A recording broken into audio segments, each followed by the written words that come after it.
Halo pemirsa Albiruni ID, kembali lagi di channel Albiruni ID. Meski efek deterannya tak sedahsyat pada dekade 60-an, namun penggelaran kembali sistem rudal Hanout Merat atau Medium Range Air Defense untuk pengamanan ibu kota di kawasan Teluk Naga, Tangerang, Banten membawa angin segar dalam dunia alutsista di tanah air. Dalam perspektif strategis, Kohanutnas dan TNI AU akan kembali menghidupkan satuan rudal pengamanan ibu kota yang sebelumnya telah dinonaktifkan berdasarkan instruksi Kasau nomor INS 10 11 1984 tanggal 20 November 1984.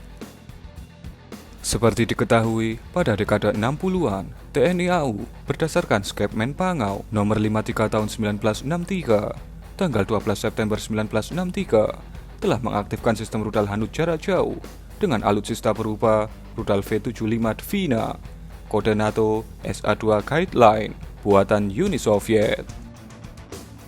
Wujud organisasinya yaitu dengan dibentuknya Wing Pertahanan Udara atau WPU-100 yang dibawahi 3 skadron peluncur dan 1 skadron teknik peluru kendali dengan rincian sebagai berikut. Skadron 101 peluncur misil darat ke udara berkedudukan di Cilodong. Satuan ini bertugas menjaga ibu kota dari ancaman udara yang datang dari wilayah timur ibu kota. Skadron 102 peluncur misil darat ke udara berkedudukan di Teluk Naga, Tangerang. Satuan ini bertugas menjaga ibu kota dari ancaman udara yang datang dari wilayah selatan ibu kota.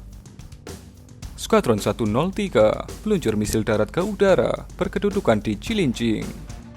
Satuan ini bertugas menjaga ibu kota dari ancaman udara yang datang dari wilayah utara ibu kota. Skadron Teknik 104, penyiap peluru kendali yang berkedudukan di Pondok Gede. Meski belum diketahui persis struktur organisasi pada sistem rudal Hanout pengamanan ibu kota nantinya, apakah dengan nama Skadron 102 ataukah dengan nama satuan baru, yang jelas dengan kehadiran sistem Hanout NASAMS dari Norwegia, maka beragam persiapan terus dikebut TNI AU untuk penggelaran sistem Hanout tersebut. Yang menjadi tantangan saat ini adalah soal lahan. Dikutip dari tangerang1.co.id, disebutkan lahan milik TNI AU di Teluk Naga seluas 46,1 hektar. Menurut Kaposat Rudal Teluk Naga, Letu Supriyanto, diperkirakan lebih dari 1.000 unit bangunan berdiri di aset TNI AU karena membeli dari oknum warga. Oleh oknum warga, lahan sat rudal Teluk Naga dijual per petak kepada pihak yang tidak mengetahui bahwa itu adalah lahan TNI AU. Letu Supriyanto menerangkan bahwa satuan TNI AU Teluk Naga sudah berdiri dalam satuan peluru kendali atau sat rudal sejak tahun 1962. Ketika itu, di area sat rudal TNI AU Teluk Naga, belum ada sama sekali bangunan masyarakat atau steril. Tetapi, sejak satuan rudal TNI AU tidak aktif pada tahun 1980 sampai sekarang, masyarakat mulai mendirikan bangunan tanpa izin, ungkap Supriyanto.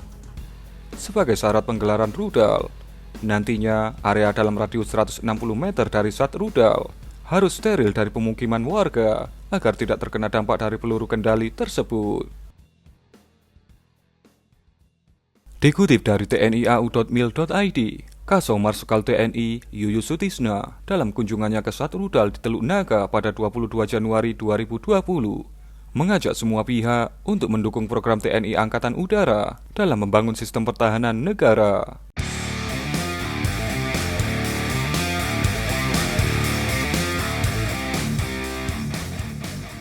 Kasau meminta kerjasama dan bantuan dari semua pihak untuk bersama-sama menjaga keberadaan dan keamanannya. Pembangunan satuan rudal ini sangatlah strategis. Untuk itu, mohon kepada seluruh pihak, baik Forkopimda dan masyarakat, agar dapat mendukungnya. Karena ini semua untuk pertahanan negara, ujar Kasau.